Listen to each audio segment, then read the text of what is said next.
From Beauregard, Alabama, the center of a tornado disaster zone stretching across 4 states tonight. At least 40 tornadoes reported, leaving an enormous trail of death and destruction. In fact, here in this community alone, at least 23 dead. In fact, the sheriff here telling me today entire families were killed in their homes together. You can see behind me here tonight, this home lifted right off of its foundation, actually flipped right over, and the cars and trucks in nearly every driveway as you pass through these neighborhoods are crushed. You can actually see the windows blown out or trees sitting right on top of them. And the worst of the tornadoes struck right here in Beauregard. Today we were here when they actually came out and revealed that this was actually stronger than first thought. An EF4 now, they're saying, with winds 170 miles an hour. On the ground, think about this, it was a mile wide, 24 miles long, this path. Homes, entire neighborhoods gone tonight. Devastation across several states. In Talbot in Georgia, a tornado ripping buildings apart. Neighbors there holding hands and praying along their shattered street. And here in Beauregard, they are mourning the dead tonight. In fact, we've learned the youngest is just 6 years old. You know, I remember standing in Moore, Oklahoma several years back. It was horrific then. And tonight they say this is the deadliest tornado to hit since then. Tonight, communities across the South ravaged. The Alabama community of Beauregard devastated by 2 deadly tornadoes that tore through at nearly the same time, taking a similar path, crossing over one another. Today, while we were here, investigators on the ground upgrading the deadliest of the 2 to an EF4. You just learned that a short time ago. Yes. An EF4. That's correct. Winds of 170 miles per hour? Yes. Traveling at 170 miles per hour, carving a path nearly a mile wide. In the end, a path of destruction 24 miles long. Among the dead, at least 3 children, including a 4th grader, Taylor Thornton. Authorities telling us today this is their worst natural disaster ever and the deadliest tornado in the U.S. since Moore, Oklahoma. Sheriff Jay Jones took us past the barriers today to show us the worst of the devastation.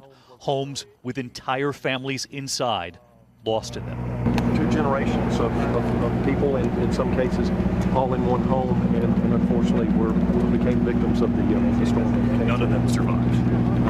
None of the ones that we located, they did not survive. That's correct. First responders working in the overnight hours, searching for survivors. And we're told tonight the searching will continue into the evening hours again, going home to home, combing through debris. It began Sunday afternoon. The eerie, ominous sound of those emergency sirens blaring, ringing out across neighborhoods. Oh my God, dude. Tornado. Oh my God. In fact, several dozen tornadoes tear across 4 states. Holy cow.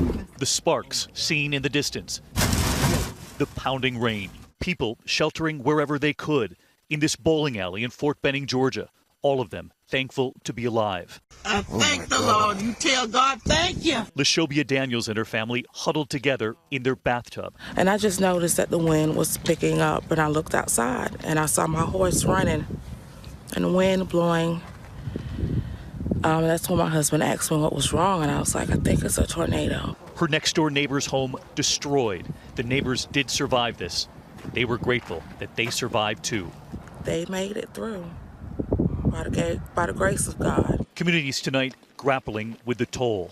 Homes smashed to pieces, vehicles overturned. This tractor trailer wrapped around a tree. The roof ripped right off this local sports bar. Surveillance video capturing the terrifying moments the tornado sliced it open. You can see the beds from the home, and this is what's left from inside the house. And it used to be sitting a good 100 feet in that direction. Homes were literally lifted off the ground and carried in the air. Sherry McClendon and her husband returning to this property. The family just sold this home to a couple months ago. They fear the news isn't good. What was the age range of the couple that bought this house? They were young. They were in their 20s. 20s? They were young, yeah. And they didn't survive? We hadn't found them. We don't know. We don't know. And standing with her husband Billy, we looked out at the horizon. Every home gone. You know this area, and your wife was just trying to describe. She was telling me that, I mean, there were homes all through here. Sure. Yes, sir. All over the place. Yeah. Not anymore, but yes, sir. The devastation, the destruction really as far as the eye can see here. And you know, one of the things I asked the sheriff here was how much time did families have? Were there warnings? He said there were alerts on TV and on the phone in the minutes right before this tornado touched down. The meteorologists had actually been talking about severe weather since last Thursday here. But he said this tornado came in so quickly, was so powerful, even for families who had, safe places in parts of their home or places to run to. If a tornado were to hit, it simply was not enough.